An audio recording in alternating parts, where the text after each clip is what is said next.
Happy Super Bowl Monday, Jules. Welcome to Armchair CMOs. Important day, important episode. What's up? How are you?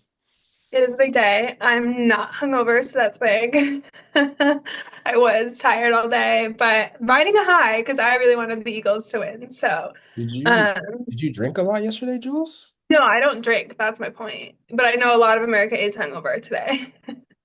I am also not hungover because I have extended my dry January for potentially the rest of my life. So, Yeah, yeah, I feel uh,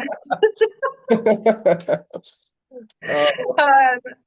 No, the reason I said that is like so much of America is hungover today, so I'm like enjoying that not being the case. But I am riding a high. Yesterday was a great day. It was a good game. It was the outcome I wanted. I had fun with my friends. It's a couple good commercials, not a ton, but yeah. What about you? yep. I mean, it is exactly what we said that we wanted to happen. We wanted to see an Eagles blowout early to get it over with and to make sure that it was locked and not giving the Chiefs a chance to come back. And that's what we got. So let's get into it since we're both in a good mood. Um, we'll start off with Kendrick Lamar's halftime performance. Not going to get into, obviously, there's a ton of artistic and cultural critique of the show and the all of the elements of it and the performance itself. We're not really going to get into that because that's not really what this podcast is for. We'll talk a little bit about from a marketing standpoint, viewership compared to the last few years. Jules, where did you get this number 126? This Oh, this just came in. I had a comment in our outline of, do we know these numbers yet? They hadn't been released, and at like eight something, there was an ESPN push notification that projected that said it was like ratings this year projected 126 million. And as we were reporting like 2 weeks ago, I think it was, the next two highest were like 123 point something million. So if this 126 holds, this will be the most watched Super Bowl of all time. I Are you saw fact check? Are you chart. fact checking me and you don't believe me? No, I saw a chart and I'm trying to find it because I need it for the for the screenshot when we Okay.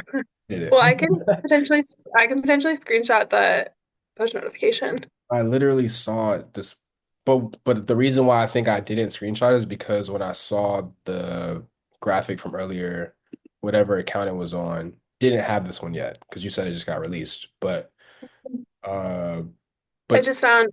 what you Sorry. said tracks because it said that Usher was like 123, maybe 126 is what you just said Well, it was. So 841 was the push notification that I just got. So that is like really recent. But I can scroll down. We can go back to our viewership. Last year's Chiefs 49ers was the second most watched Super Bowl ever with 123.7 million. got you. Um, that was Usher halftime. Yeah. Patriots Falcons in 2017 had 123.9 million, and that was Lady Gaga halftime. Hmm.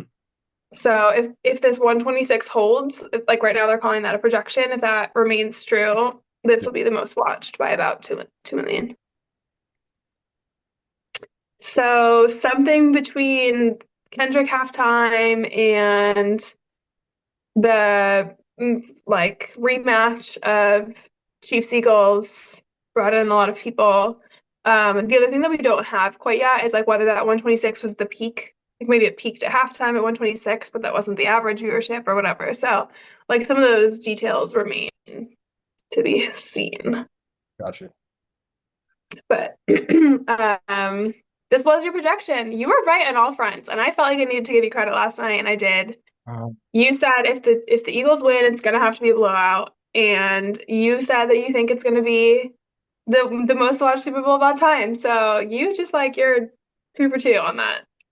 I just, it was a critical mass, right? A critical mass of a lot of things happening that, you know, we wanted to happen and they actually happened. So I kudos to do feel like sorry. everyone involved. Yes, I think everyone wanted the Eagles to win. Like I think that most people are happy today from what I've been seeing. Um, but lots of eyes on the Super Bowl. We were talking about like whether there would be Chiefs fatigue, and I think there was from the standpoint of like nobody wanted the Chiefs to win. Mhm. But there was not Chiefs fatigue from the standpoint of like people didn't watch as a result. So like that goes back to our projections from a couple weeks ago. Um, but lots of eyeballs on that broadcast meant that the $8 million price tag on ads was worth it this year. Um, anyone like with activations or whatever in the stadium, they can feel good about it. Um, One yeah. one thing I wanted to say before we leave Kendrick is obviously there's marketing, branding. We talked about the viewership and how important that is to the Super Bowl and halftime specifically, but it's got to be some value in it for Kendrick, right? Like, because we know that, especially since Jay-Z's taken over and we've had a lot of bigger name current artists, they're not getting paid. It's viewed as a artistic expression slash marketing thing for the artist as well. So numbers as of earlier today, Kendrick's streams on Spotify are up 430% after the performance. So Well, that's I saw 175 on Spotify. this is from after the performance stream numbers saw significant jumps. Yeah, it said this is from today. I mean, it doesn't have a timestamp on it. It said the rapper's music saw a 175% increase overall after the performance. Okay, that was it. Yeah. Yeah, That it's was a what I saw on Spotify. Yeah. 100% jump in Spotify streams after. So that's cool. I mean, that shows that it's worth it, right? Like, I saw it even says it was up like 80% or something today too. So and you know what? Like, not to, because I said I didn't want to talk about the cultural artistic side of it, but like, it just also speaks to he did a lot of songs that people don't necessarily know that well, right? Like that was a comment. Some people call it a criticism. Some people, liked it because of the new album GNX's. People love it, but like you expect the numbers to go up because people are going to be listening to the songs because they're in their brain. But also like when you do, this album just came out in December, so like a lot of those songs for most 100 million people who are watching it, it's kind of new to them for the most part. So they got to go check it out. Like maybe there was a lot of Shazamming during it. Like, what song is this? And then going to look for it real. up, right? So I feel like I had a really good like representative. It's all women, but like otherwise a kind of representative group of the American public with like ranging from super sports fans and super music fans to like have no idea what's happening. yeah, Um, and I had friends who were like, "Oh, like either I know way more Kendrick than I thought I knew. I should start listening to him more," or "Oh, I like Kendrick more than I thought I did. Maybe I should start listening more." So yeah, even just anecdotally, there's like for sure value there for him. So yeah. And then like we have on here to talk about like the value for Apple Music. These something that they've done. I'm not sure when they started, but like you can go back like I know I saw today that the performance from LA back in 2022 with Dr. Dre and Snoop and Kendrick was on that one as well. Like the video of that is on Apple Music. So like this video, I full transparency have watched it 3 times today. Twice on Apple Music and once on YouTube. And I think on YouTube it's on Apple Music's channel and it's on the NFL's channel. I'm assuming, like, let me do a quick check because I'm assuming that it's also like possibly on Kendrick Lamar's channel. Oh, that's a good point. I have not rewatched the full performance, but I know I've been reading all day about some of the symbolism I missed or how to interpret, I don't know, like how to interpret certain things or whatever. Like I know I missed a lot because I couldn't necessarily hear what Samuel L. Jackson was saying. So it's also just driving a ton of like engagement across catching up Interesting. post, So it's not on Kendrick's. um interesting. Where did I know I watched it today on Instagram? I know I watched it on YouTube, but like I don't know why I thought it was on the NFL's page and not. Yes, it is on the NFL's page. The full thing is on the NFL's page. Apple Music.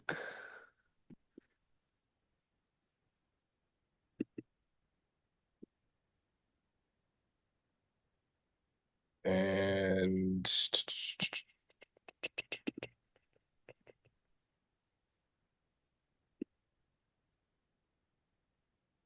Yeah, I'm only seeing the full thing on NFL's page. yeah, so maybe it's not on Apple Music either. I mean, so like on Apple Music, you can get it on like on Apple Music's app, but not on their Yeah. YouTube page. So I think that makes sense. Like most people listen to stuff.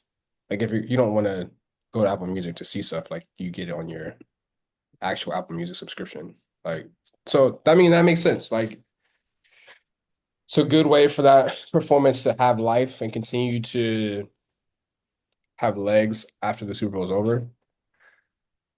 Extremely worth it for Apple to pay for however much money they pay for that for sure. Because if you watch on Apple Music, unless you have YouTube Premium, you have to like you can get an ad in the middle of it, which happened to me today, and I was so it just ruined it. Like that's why I didn't. Yeah, But I'm an Apple Music guy, but I mean obviously we don't get paid by Apple Music, so I'm not going to tell you to go download Apple Music, but just whatever. before we shift, we want to talk about your experience watching the Super Bowl on Tubi right now. Okay, so not to like it's not illegal, but like I don't have cable. I don't pay for cable. Hmm. I You log into Xfinity and on the Roku app that I have, and then I usually am able to watch whatever on the Fox Sports app. Like I've watched Fox games on the Roku app with my Xfinity login all year, and that did not work yesterday. I actually hold on. I can't believe that as a sports fan you don't have any sort of streaming or cable or whatever. Like the only reason I pay $90 a month for Hulu Live is because I just want to watch all the sports. I mean, I pay for ESPN Plus. Like same, but that's $5 or whatever. It's like $13 now. Okay, it's part of my Hulu subscriptions. I don't actually know, but they're all bundled. I have no idea. I probably spent like $600 on streaming services and I don't even know. Like, But my point in the Tubi thing was I was annoyed by the fact that I've been doing this for the whole season, even including the playoffs. And all of a sudden I couldn't do it, which I get it. You're trying to stop people like me from whatever, sharing passwords and whatnot. Like, okay, cool. But I was nervous about it and I was pleasantly surprised with the coverage. There was no interruption, there was nothing different about it, and it was fine. I mean, But that's good. yes, I had to watch a bunch of Tubi commercials, I think, towards the end, like after all the real commercials were done, trying to promote upcoming Tubi originals, which I'm like not interested in. But overall, it's fine. So Tubi's owned by Fox. I just found this out, which you might have known, but it makes a lot of sense. I think they were just using the Super Bowl to force signups for Tubi. Yep.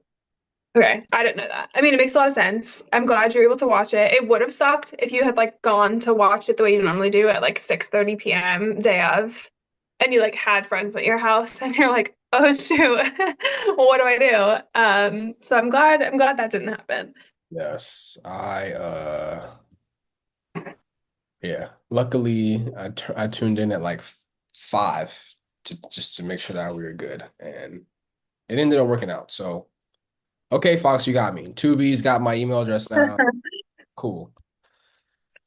Um, I did a little sports marketing presentation to my friend's class last like May, and I was reporting back on numbers of Amazon Prime signups after the NFL launched. Um, Thursday night games on Prime, and that gained them like millions of subscribers. So these like forced signups to watch football, it's been a It works. proven strategy. So It people works. will not miss their games. Definitely not the Super Bowl. Definitely not this Super Bowl. This was an important Super Bowl. All right, let's All get right. into the footwear. Originally, this section was called Cleats, but we're going to call it footwear for a couple reasons. The first one is sticking with Kendrick Lamar. He was wearing, even though he had on these flared bootcut jeans, you couldn't really see the sneaker. He was wearing Deion Sanders' 1996 Diamond Turf shoe that was re-released earlier this year. I think a couple NFL players wore it as cleats. I think Shador Sanders wore it as cleats for Colorado. So cool to see that. Um, Kendrick has done some collabs with Nike. I don't know if he's necessarily a Nike guy officially anymore, but he's like worn his Nike Cortez, which is like a Cali signature. Um, he's actually been wearing this throwback. He's been seen wearing a lot over the past few months, this throwback Nike Shox running shoe that I noticed in watching the performance for like the 100th time, like I said today. A lot of the dancers were wearing that shoe too. So interesting Mhm. Nike like integration in it without there being like an official relationship to my knowledge. But um Can I add to that? yeah, Serena Williams's outfit. Were we going to talk about this later? But Serena Williams's outfit when she had that her 10-second cameo was also Nike. got it. Which makes Uh, sense. so there may have been some Nike agreement there, like just behind the scenes, to have some of them wearing some Nike. Now, I mean, again, like there's no official relationship with Kendrick as far as I know, but there is an official relationship with the NFL. So like maybe that was um And Serena. right. I think still, yeah. Yeah, yeah, yeah. I don't know, maybe not, but there So was at one point with Serena. speaking of Serena, she was also wearing a pair of brand new Alma Manere. I don't know how to pronounce that word, but it's a pair of Chucks that she debuted that are probably going to be super expensive because that brand has done a lot of special edition collabs with Jordan and other sneakers. So shout out to Serena for being in it, sporting some exclusive Chucks.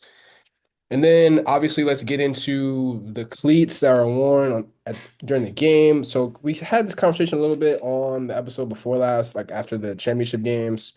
Uh, Hmm. some of the highlights, we talked about this before. Saquon wearing LeBron cleats. I think he had on the same silver ones that he did, or maybe a different version of the same silhouette that he did the reverse hurdle over the guy against the Jaguars. Talked about Devontae Smith having a version of Allen Iverson cleats. He had another version of those on. He wore that. He had a different version than he wore at the championship game. And then Those are go not like sanctioned though, right? Wasn't there some drama behind those shoes? the, They don't the actually like have a Nike logo on them or anything. I don't think they do because you can be a he can be. I don't think that Devontae Smith is a Nike athlete, so he can wear whatever he wants. But isn't what were the Allen Iverson shoes They're Reebok. Reebok? Okay, but they didn't have a Reebok logo. I don't know. They didn't? I thought I read something that they had like no, they're like logoless. I mean, it could be wrong. I could 100% be wrong. That makes sense. I mean, there may be. I'm looking at them right now. They don't look like they have. Interesting. That's something that we'll have to look into because like they could just be someone made them Like, and they're just like yeah, they're not this supplied says stock. this says Reebok Answer 4 inspired, which makes me think that they maybe weren't like a sanctioned shoe. That makes a lot of sense. Yeah, those ones were interesting. And I guess if he's not a Nike athlete, he can kind of wear whatever. Right. Bless you. Oh wait, but now I'm seeing Nike. Now I'm seeing a picture that shows Nike. Yeah, they're Nike. They have the Nike logo on them, but they're Reebok inspired. Okay, this is the drama then. I was wrong. Oh, I I see had it it right wrong. there. Shit. Yeah, there's a little Nike logo, but they're Reebok inspired. We had to figure it out live, but we're here. That is Um, that so is bold. maybe there's gonna be some lawsuits about those. That is bold. That is very bold. Interesting. I did not realize that. I wonder if it's because the base of it is a Nike cleat that they just built the rest of the Allen Iverson silhouette around it. And that's why like only the logo's only on the base. Right. Like on the actual cleat part. That still seems like a little bit questionable trademark law wise, but I'm not a lawyer, so I don't know. Yeah, but it's also like it's also like the I don't know. It's very complicated. I would hate to have to be responsible for that. Yeah, yeah. I guess we'll see. Yeah, someone I'm looking at a comment of an Instagram now. It says Nike Iversons. I've seen it all now. Hmm. Monte Smith wears Allen and Iverson inspired cleats. Yeah, that's crazy. They look cool though, actually. All right, I mean, they do look cool. Anyway. um some some other cleat moments we want to talk about. AJ Brown was wearing a version of the LeBron one, which was cool. In a green and gold colorway. It looks similar to LeBron's St. Vincent St. Mary's high school colors, which is cool. AJ Brown also did the LeBron finisher celebration when he scored a touchdown. Oh And yeah. your boy, not your boy. I didn't mean to say that. Like, this is not your boy. But Travis Kelce was wearing Jordans. And I'm pretty sure that Travis Kelce is he a Jordan brand athlete? He was Jordan. I don't know that he's anymore. I know that he was at one point. Maybe that contract's expiring this year. I know I read something about how it either is expired or is expiring. Because I mean, to me, it would seem like it's current enough for them to give him this custom color, unless someone made them for him. But Did he wear he wore Jordans, yeah, he had on a pair of Jordan 11s. but not band ones. No. So that makes me think. So I'm gonna steal your next line, which Mhm. Jalen Hurts wore Jordan inspired shoes. But they had the band block over them, which to follow up on last week's episode, like I was obsessed with. They went So that like, they kept the campaign running through that. But that makes me think that if Travis's didn't have the band thing, right. Like maybe that's a good point. Like maybe they weren't give it to him. if let's say Travis is still a Jordan athlete, like there's no reason why you wouldn't just have him do the same thing that Jalen's doing. Like there's no, especially if they're on different teams, like you have one guy each doing it. And so like just to make sure everyone's clear, like what uh Jalen did is he had a version of the black and red Jordan band cleats with the swoosh covered up, but he only wore those during warm-ups. So I actually saw those in real time, like him in the locker room and them next to him and him like folding them up and getting them broken in, which was like the first time I even realized that he was doing that. And I thought that was so cool. And I thought he was going to wear them in the game, which he ended up not doing. He ended up switching them to a version of the 11 cleats that he's been wearing for most of the recent games. Still a really cool colorway, still a unique colorway that's personalized for Jalen. But overall, dope. Like important. Like you can't even.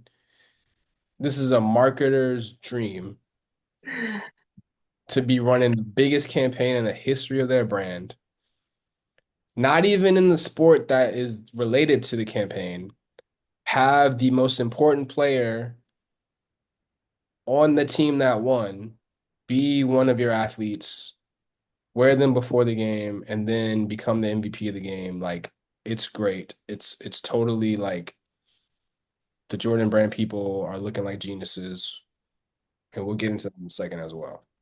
Yeah. I Do we mean, want to just get into it right now? get into it just right now. Let's Let's just do it right now.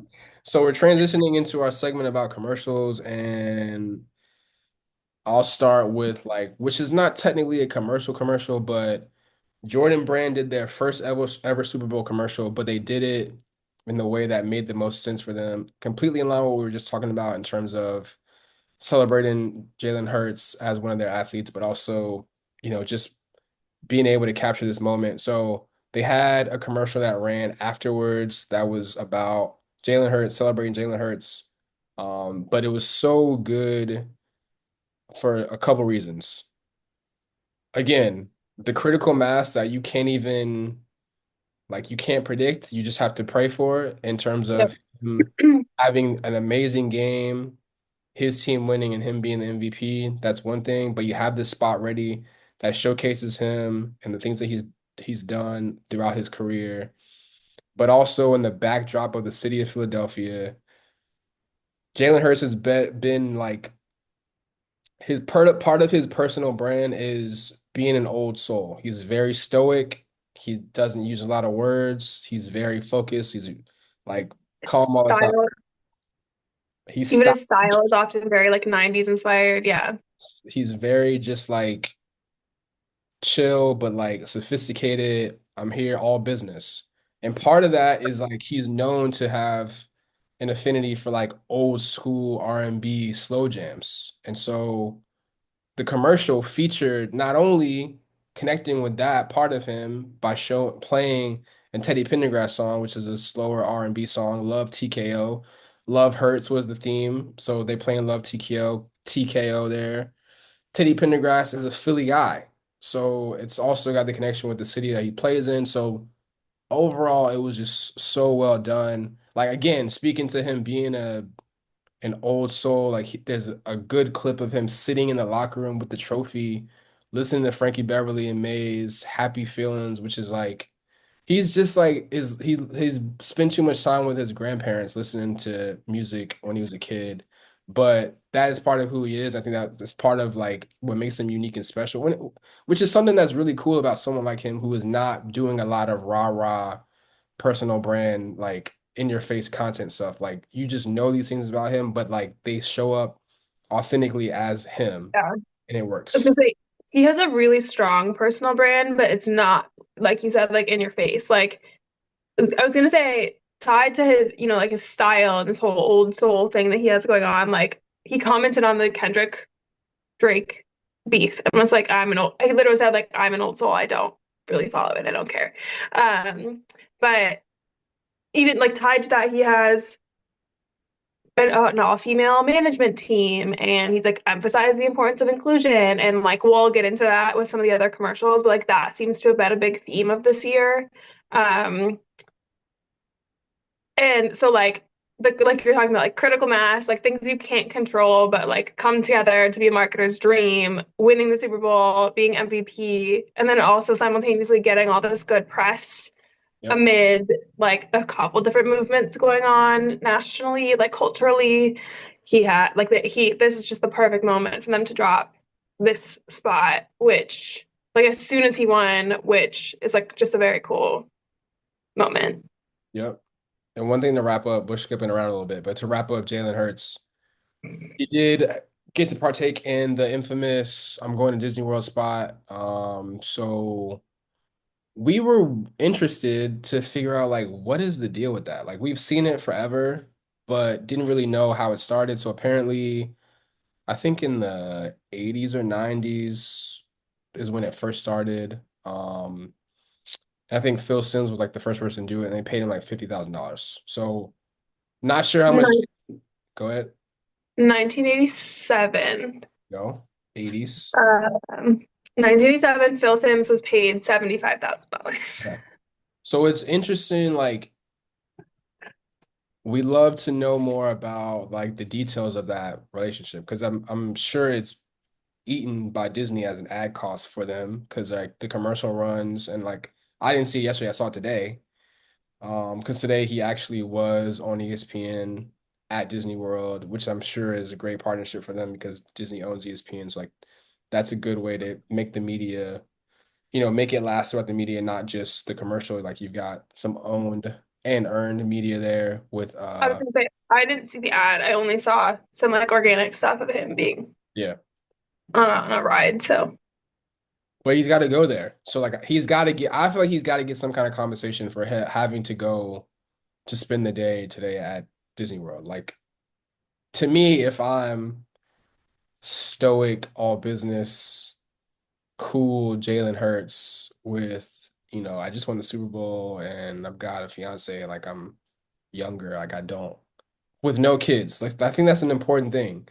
Because when you're like the no kids part, like I personally, I'm just saying that someone who, if I was in his shoes of not having any kids, because I don't have any kids, I don't want to go to Disney World just to go. So well, is yeah, the compensation package for me to spend the day after I just won the Super Bowl in Disney World. yeah, agreed. I'm very curious of like what the back end of that looks like. But to your point, like all of those different ownership ties, who knows? Right, Like it could be built in somewhere. Like it doesn't, I don't know. right. Um, like maybe he gets paid by the NFL via some agreement that they have with ESPN, or I don't know. It could be like some back end, whatever. Um, but an interesting point. Um, okay, do we want to shift to like some other commercials that we could let's stick on like Nike. Let's stick on Nike. Let's Let's do see. let's do the Eagles Nike one, and then you can go hard on the women's one. Okay. So So the other like victory commercial. so like in addition to the one that was specific for Jalen Hurts, Nike had another victory win spot that ran after the game. That was I think it was a little Saquon heavy, but it was still for the whole team. But shout out to Jordan Rogers who pointed this out. The interesting dig here was that the voiceover of the commercial was Kermit the Frog talking about being green. And maybe to the average sports fan or average person, you didn't get that. Like it just seems like a cool pop culture thing that you're bringing two worlds together. But it's a little bit of shade there because a lot of people say that the quarterback of the other team, Patrick Mahomes, they say that he sounds a lot like Kermit the Frog. So I'm So gonna assume they did it on purpose, but I don't know. okay. I want to back up a little bit maybe or like go a little bit bigger picture. I loved like taking that component out of it. I loved the spot. I thought it was great. I thought it was sweet. It was cute. It was celebratory. Like it struck a nice tone just in general. I liked it. What I want to add as well, two pieces of context I think are important for like that piece that you were just talking about, whether it's throwing shade at Patrick Mahomes is like part of the reason why Kendrick's performance last night was like so historic is he like slammed the book shut on the rap beef. Like he put Drake in his grave on the biggest stage possible. And like everyone kind of loves it. Like people are very into like loudly and publicly hating on things right now. And so is Nike tapping into that by like not so subtly potentially shading Patrick Mahomes? Like, that's one of the questions. I think that's important to mention because if so, like, I think it's smart. I'm kind of into it, and I was just going on a rant about how much I hated that rap beef. So, the other piece of context that's important is it's not a voiceover. It's the actual, like, It's Not Easy Being Green Right, song. right. So there was like no lyrics changed, no words changed. It just happened to fit really perfectly with the Eagles being green and the Chiefs being red and gold, um, or whatever. So like, I think I think it would fit really well. It's like part of why I just think it's like so cute and the spot like works so well is because it really does. It makes immediately makes you empathize with the Eagles and then be like so thrilled for them that they came back and like in the rematch they won. Right. The So I felt like those two pieces of context are important. key part that's important though is like this is Nike versus Adidas because It's a Venus Patrick athlete. Mahomes is a very prominent Adidas athlete. So this wouldn't be happening if he had beaten some Nike quarterback. Like if the Eagles had beaten someone, I don't know. I think I See, talk about that's what I'm saying the is shady it part. might have still The shady because part, the shade part wouldn't apply, but they may still have used the Kermit right? voiceover. That was my point in saying that it like is actually like the Kermit song. Because they could still be like it wasn't necessarily only to shade him, though maybe like because it happened to shade him or like let's go for I want, it. I want to give him the credit for it. I want to give him the credit that if it hadn't been against him, that they would have used something else. Because I feel like there's so many different directions you can go, especially like That's true. I think they intended to be like to find a way to be shady. Like otherwise, the typical approaches to celebrate the city, like because especially when you're talking about Philly, as someone who's been a part of that community and lived in that city, like anything they could have done that was specific to Philly would have did numbers. Like, Yeah, I feel like but they could have done something about like light poles. Like, I feel like people would have gone crazy for just a video of them tearing down light pole. Like, I don't know, you know what I mean? I get your point. I mean, that's fair. I mean, shadiness. Like, It's in right now. when you win, you get to talk shit. That's just part of the. That's a law, a rule of like it's part of sport. I love that. I mean, I think I told my dad a couple of weeks ago, I was like, one of my favorite things about sports is it's like one of the only environments in the world where you're like allowed to boo people. Like you're allowed to like boo the other team as they run on stage and it's just like allowed or on the field and it's allowed. It's like not allowed in any other environment. And so yeah, like the shade, the shit talking, the arrogance after, like it's just all allowed. Anyway. Okay, I think overall, like Nike and Jordan, the Nike owning them, just kind of won the night. Like last night was a victory lap for Nike, I think. They ran their first Super Bowl ad in something like 30 years with the women's sports commercial that they ran, which featured like Sha'Carri Richardson and Caitlin Clark and probably 10 other people who I'm already forgetting. Um, like I mentioned earlier, I was in a room. Oh, and it was voiced by Doechii, who just had her like Grammy success. And her speech was dedicated to like women with big dreams. Um, I mentioned earlier I was in a room full of women last night. We were screaming at this ad. It hit all the right notes. And this also hits on my point that I made earlier about like inclusion and like some of these themes of like women's empowerment um kind of popping up in a bunch of different places. Like Nike really hit right where they needed to for this to like register with women. We were screaming, we felt great about it. They obviously felt like the rise of women's sports over the last couple of years was enough to make them run the first Super Bowl ad that they've run in like 30 years. And immediately I think that it paid off for them. It was definitely one of the few that I actually paid attention to and remembered. Yeah.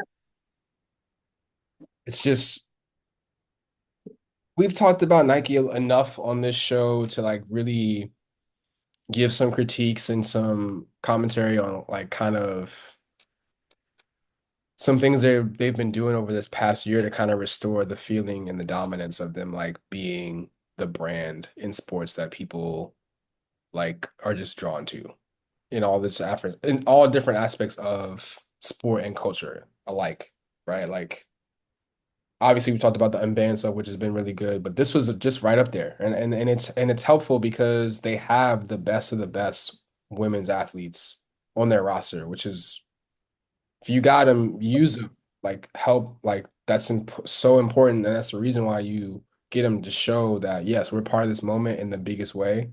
I think this commercial did that really well. Um, Something I wanted to add here, which no, maybe I didn't make an, oh no, I made a note of it below. Oh, okay. So I wanted to make a note here, and this will help us transition into something else too. Um, so like loved the spot, but then what I think was smart was they followed up that spot with um activations with like influencer partnerships that they have. So like you as not a millennial woman may or may not know about the Sunday Scaries Instagram account. Do you know what I'm talking about when I reference that? Okay, so the Sunday Scaries Instagram account, probably every millennial woman probably follows. It's an account with like, it's a lot like or it might even be the same account, or it's just like very similar to the like Slam the Laptop Shot on Fridays account, where they make the same type of posts like every week with different images. It's like almost like a meme thing, but it's like more aesthetic and people share like what they're scared about on Sunday or why they're having a bad Monday or whatever. And like every week it's like the same type of posts. Like it's a very defined aesthetic. Like I said, I think every millennial woman probably follows that account.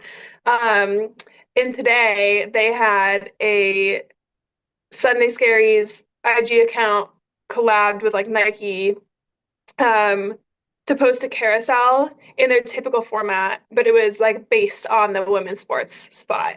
So immediately, like the day after that commercial dropped, they had an activation in like a really organic kind of way of like continuing that ad somewhere where people would see it and keep engaging with it the next day. So I thought that was really brilliant. I'm hoping to see more of that because I don't want that to go away. Like I think I mean I think that whole if that's like launching a campaign for Nike, which I think it is because I visited the Nike Women Instagram account and it said you will never win or you can never win, so win. Like it had that same tagline. So I do think they're using it to launch like a longer campaign.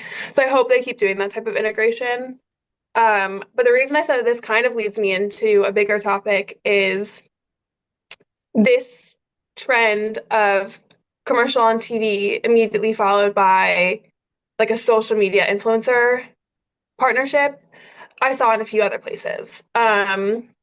So the the number one that I want to mention was also about like female athletes, actually, interestingly enough. But Dove had an ad during the Super Bowl of around like women's girls playing sports and tied to body image. Like by the age of 14, girls who quit sports, like 50% of them cite a body image issue or whatever. Um, and immediately today, Kylie Kelsey had like posted the same ad, but like as a paid partnership with Dove. And we know like Kylie Kelsey's been like really vocal about young girls in sports and especially on like some body image things. I think she's almost like 6 feet tall, so she talks about that openly. So I thought that was just like a natural alignment too. But again, like a smart follow-up of like having the commercial and then immediately putting it somewhere else where people will see it. Saw this in also like I don't know if there were DraftKings ads during the Super Bowl, but similarly, like LeBron James was posting these just like kind of like cross collabs for the big brands. Like LeBron James had a paid partnership with DraftKings for the Super Bowl, and he had a few posts like Friday and Sunday about it. Um, Apple TV, I think that this was strategic, sent Messi to the Super Bowl. And the reason I say think this is strategic because I feel like Messi doesn't do anything. Like I feel like he's never anywhere. But he was at the Super Bowl, and then today they dropped an ad that was like football ends. So football, the different like soccer spelling begins to launch like or to announce like soccer season starts February 22nd, our MLS season. Which on its own, I thought that like ad that video wherever it was placed was really great. But and like a very smart activation. Like, yeah, there's a hole in people's lives now that the NFL season is over. So fill it with Major League Soccer. But similar trend of like taking this real world thing and then like following it up with an online integration. So just wanted to note this like little trend, which I think is new this year. I didn't notice it last year. Maybe it happened last year. I don't know. Yeah, but I think that's part of the bigger conversation that we started last week about just how these campaigns gotta last longer. They gotta have a bigger life if it's worth the investment, and they want to have a bigger impact. So like that's why they started earlier. That's why it's not just a commercial, it's also an influencer marketing partnership, or it's a social media activation. And all the commercials are formatted for social too, right? So they can get posted on social right away. Like, so we're definitely in a new, not, I mean, this is probably, I think the social media part of it has been happening for a little while, but I think what you're talking about in terms of the influencer partnerships, and then I think like we talked Yeah. about before, them starting a little bit earlier. This was the first week that the first year that we noticed that they started them earlier, but I feel like that maybe they've been slowly doing that in the past too, or at least Yeah. like dropping hints about them. Yeah, the dropping hints for sure. I mean, yesterday we were talking like I think a lot of us were like, "Oh, I've already seen this one though." Like we were like, "Oh, which ad is this?" You know how they like to start in the first few seconds you can't tell or whatever. But we're like, "Oh, I saw it last week." Like I know this is Right. whatever. Um, Yeah. and then yeah, they've for sure been like then posting them on social, but the influencer partnerships might be a little bit newer. Yeah. I mean, one thing I also wanted to go back to before we wrap up. Mhm. Uh, Again, this is just showing more love to Nike is like having that commercial ready to go for Super Bowl right after they just dropped brand new Asia and Sabrina sneakers. Like Mm, Asia had her jersey retirement a couple weeks ago too. Um, I think Sabrina was in one of those commercials. I think in the pickleball commercial for Michelob. I think she was in that. Um, okay. Unrelated, but still like showing that Sabrina is out here too. But oh, and of course, and Bam and Tyler Hero were wearing, Bam is Asia's significant other. He was wearing a pair of her shoes at the game either last night or tonight. And Tyler Hero was wearing a pair of Sabrina. So again, like I think integration, man. Like if Nike's has been doing it right for years, but is doing it at a different level right now and showing you how it's done about how you do all these different activations and integrate all these different ways to make people excited about what you got going on. I And also having crossover, like, you know, product crossover, audience crossover, like with their yes, that's what I was gonna say. like I think that's what makes it so cool is band is a Jordan brand thing. It's really basketball, but they've got all these athletes in different sports. Let's have Jalen Hurts wear him at the Super Bowl, women's sports ad. Bam's gonna wear him at the game. Like, it's just So they're just really good. They've been good forever. that I mean they're yeah, like they're just proving that like they're like the GOAT for a reason. Um, I would just want to tie this quickly to something that we talk about in almost every episode, which is like how viewership trends around sports are changing and how like younger generations are maybe more interested in just the highlights or some of like the gossip or the headlines or whatever. Like they're not necessarily interested in like watching every game or like performance isn't quite as important as it's always been. Not that it's not important, it obviously is, but um like there's all these other aspects that younger viewers care about now. There's also additional audiences being brought in to sports, like via things like WAGs and the fashion collaborations. Um, and so I think that some of these integrations are also doing a really good job bringing in every audience. So like you care what shoes Bam is wearing because you would have always cared what shoes Bam is wearing. But like that's now bringing in women's sports audiences who love Asia Wilson because he's wearing her shoes and they're dating. And then there's a fully separate audience who just cares about like celeb dating news. So they're excited that like he's wearing her shoes right after they announce they're together. And then like the women's sports ad, like I am their key demographic for that 1,000%. I've been being inspired by Nike for as long as I've been alive. Um, but they're bringing in a different audience of maybe women who aren't as interested in sports or have never played sports or whatever, but then doing the integration with Sunday Scaries. Like all these integrations are also really, really smart to like not only hit people in multiple places, but also like hit different audiences with the same campaign. That's something that I feel like is a little bit maybe underrated about what Nike's doing right now, but they're doing it so well. Yeah. That's all. Any other commercials you want to talk about? I mean, I barely paid attention to commercials Yeah.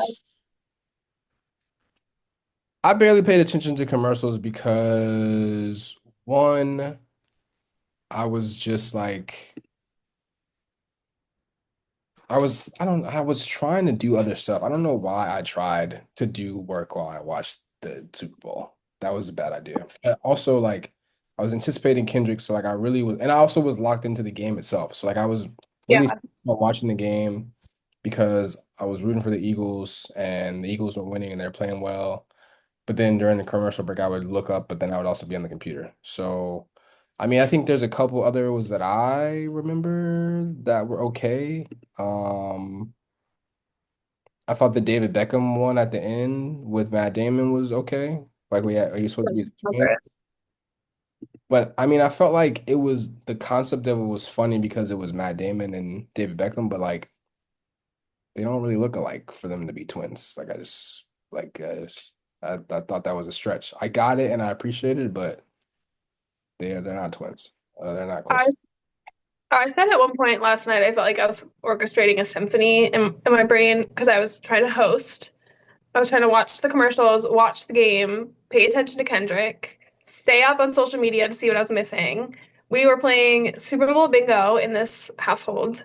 So we were all paying attention to like our bingo boards. And I managed a Super Bowl squares competition at work. So I was trying to like keep track of quarter squares and stuff too.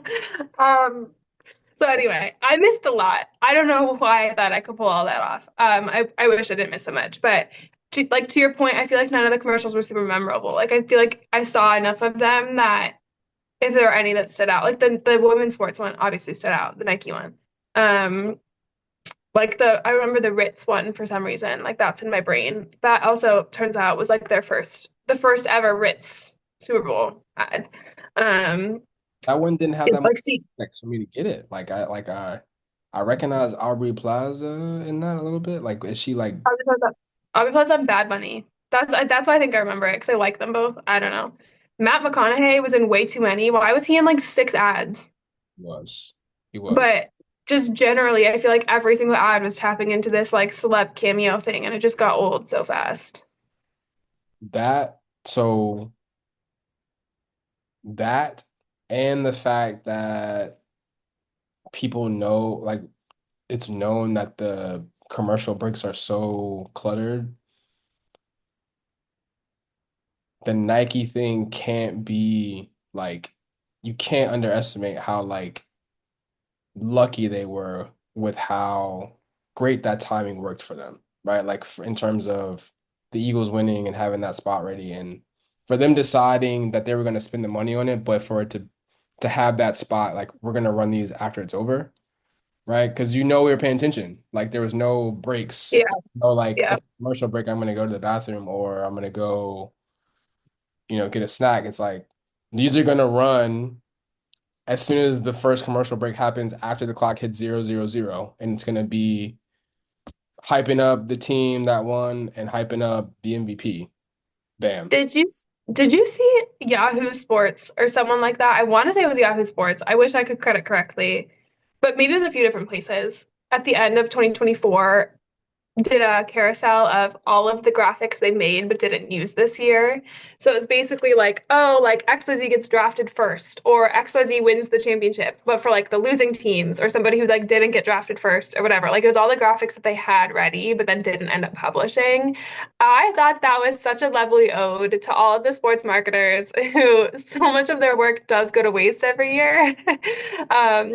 Because they have to be ready in moments like that. Like there's a version of that same ad, not the, well, no. The NFL is all Nike, right? So there's a version of that same ad that's Chiefs winning, but just no one's ever gonna see. Probably be Travis too. Yeah. Yeah. So like I don't know. That reminds me of that. Like I want to know what the Chiefs ad looks like now. But They probably spent a lot of time on that because it would have been a three-peat. Three-peat message would have been, that's true. It would have been a 3P message. ah, I, I want to see it. I don't. I want to see it just so I can like laugh at them.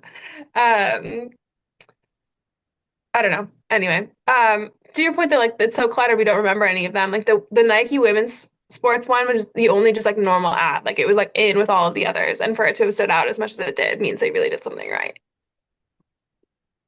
And that's why I said that Nike at the very top of the episode. I feel like I said that Nike won. Yeah. Nike won last night. So Good Super Bowl. Happy with it. February is always crazy.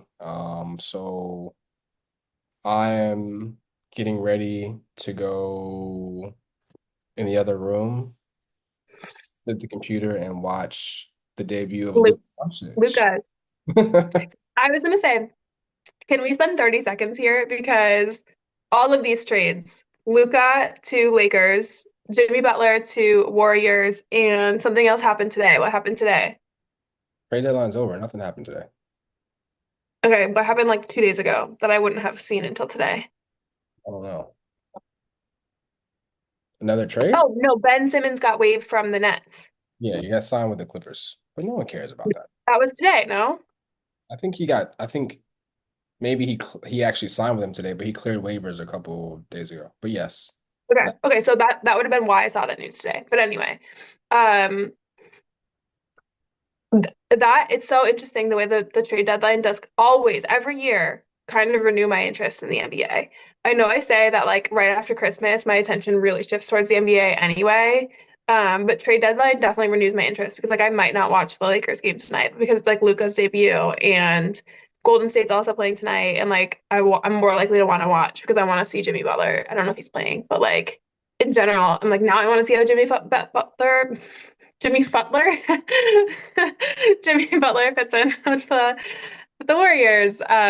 Whatever. It's just like renewed interest. I half wonder if they like love the trade deadline chaos because I feel like it really sparks some interest. yeah, trade deadline and NBA free agency have become a big deal, big tentpole moments for the league. Yeah. Yeah. Like I was saying, February, so you go trade deadline, craziness, start the month, Super Bowl.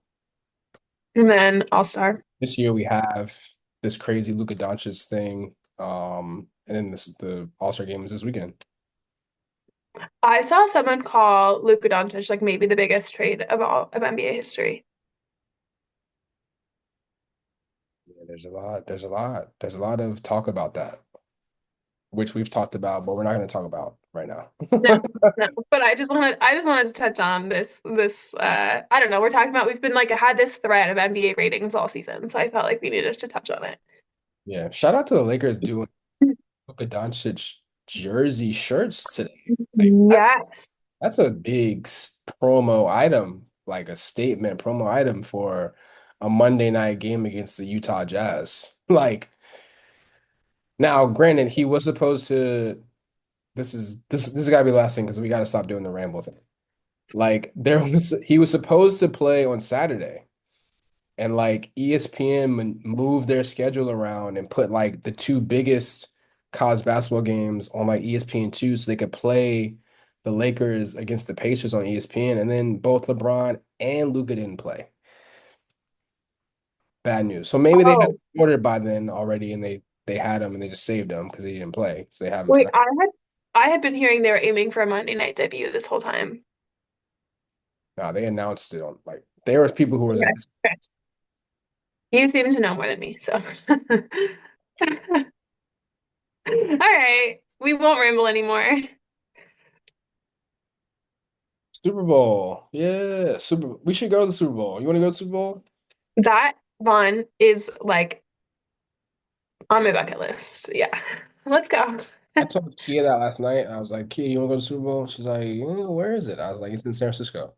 She was like, oh, okay. So today, of Next year? course, the Can, place that does the tickets for them. I can't. Let me. It's a specific company that Hold does. on.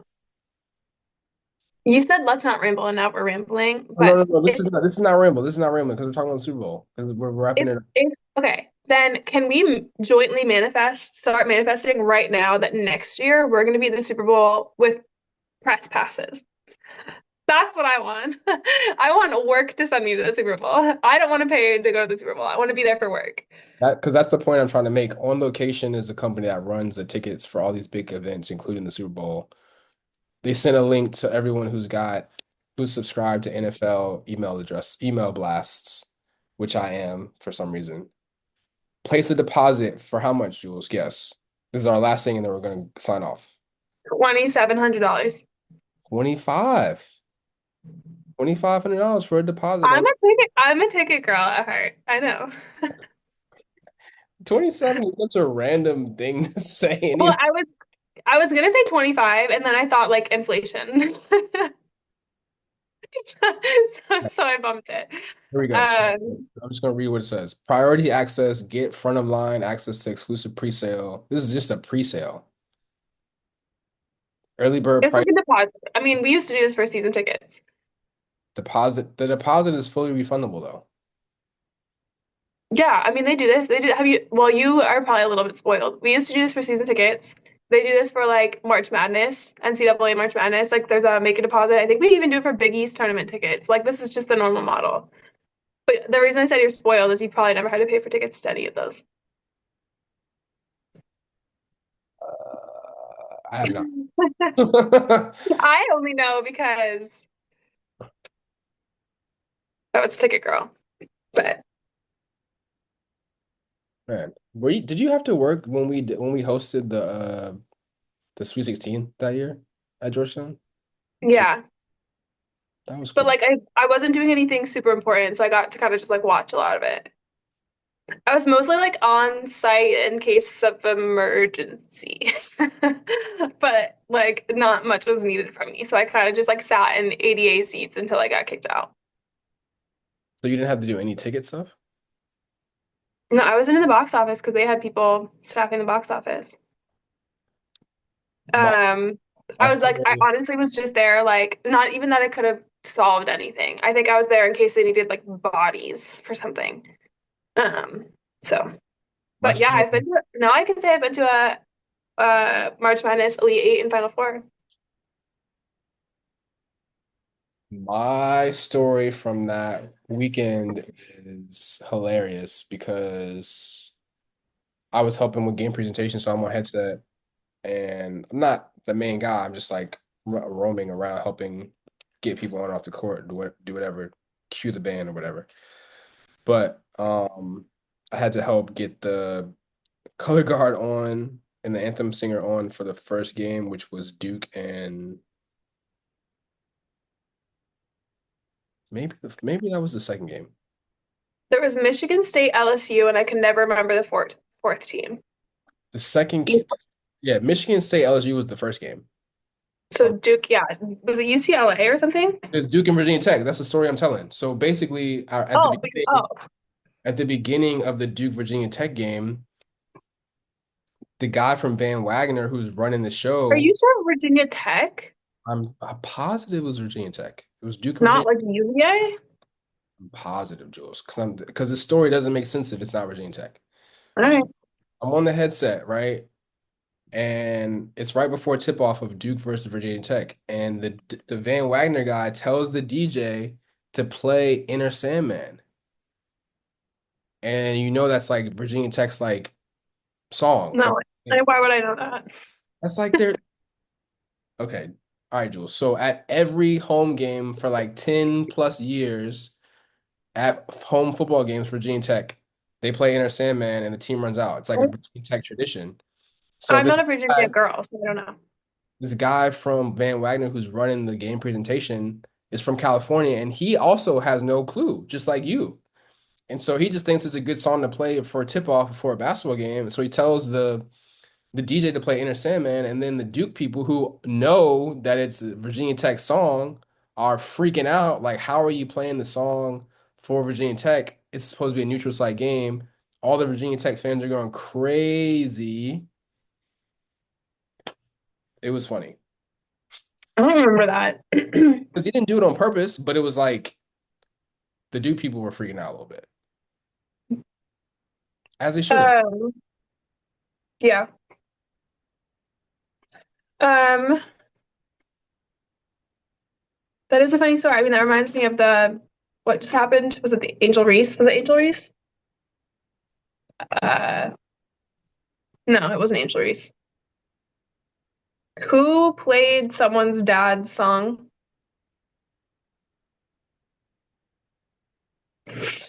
You sent me this. Um, What? women's college basketball. That's why I know it wasn't Angel Reese, but now I Angel. Oh, Flau J. That was it. Flo J. Oh yeah, Yes. yeah. That was. We're not gonna get into That's what that reminds me of. that. Was way worse because her dad has passed away. That was brutal. That's why they had to issue a apology. It's an apology. Which, speaking of, like, if you're gonna do a public apology, I feel like they did it really well. That was Um, bad. but Bad news. Bad news. All right, Jules, we rambling, it's my fault. I said we weren't gonna ramble, and I apologize. it is your fault. All right, great. Well, okay, I'm still riding a high from everything I wanted to see happen last night happened. So I hope everyone else has a good week. All right, I'm gonna go watch Luca. Okay. See ya. Bye, everybody.